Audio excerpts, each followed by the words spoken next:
Go ahead. State your name, please. Yes, certainly. It's Steve Brown. First, I want to say to the new council, the council, you're not new anymore, I guess, get out of that habit, that you should go for these funds. The CDBG grant funds are an important resource for the community of Bell. However, and it's a huge however from me, what the city, what Mr. Carrillo, what Lourdes Garcia, what Ms. Cho, who's worked for, according to her resume, 2 decades here, that's about the same amount of time that Robert Rizzo has been here, by the way. What these people are asking you to do is to do things just like they have been done. Go back and replay what they've been saying. Well, this is how it was done last year and the year before and the year before.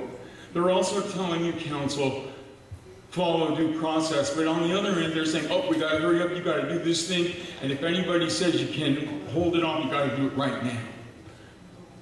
The biggest problem that I heard tonight, and it's been alluded to, Mario asked Mr. Carrillo, who's in charge of code enforcement? Does this community know who's in charge of code enforcement?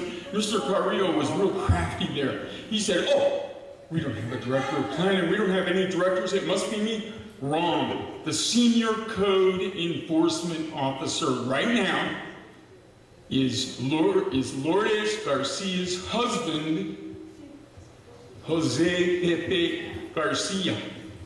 He is getting the code enforcement money. Last year,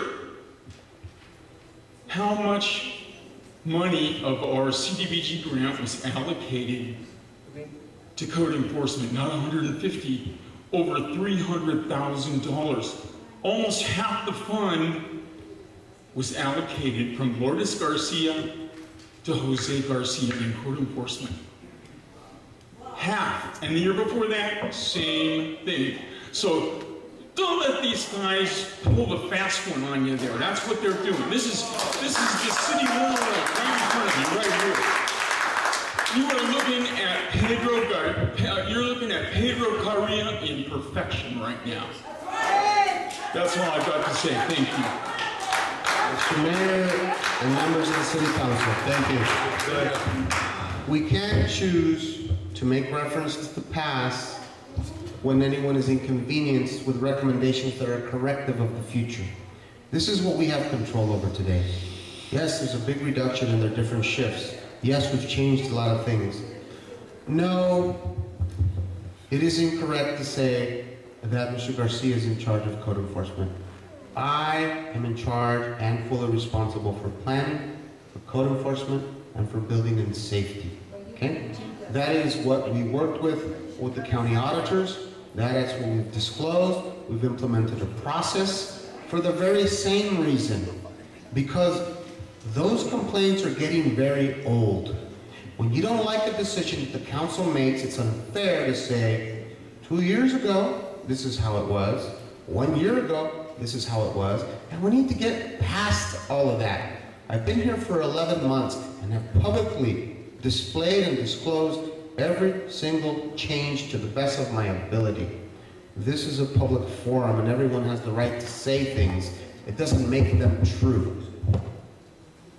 Yes, there are significant changes in this year's budget, but guess what? There's also been significant reductions.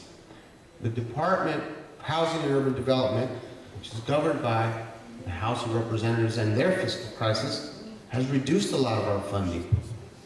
We're feeling those effects now. There are reasons. I didn't make the budget. We're given a number. It's dictated to the county, right?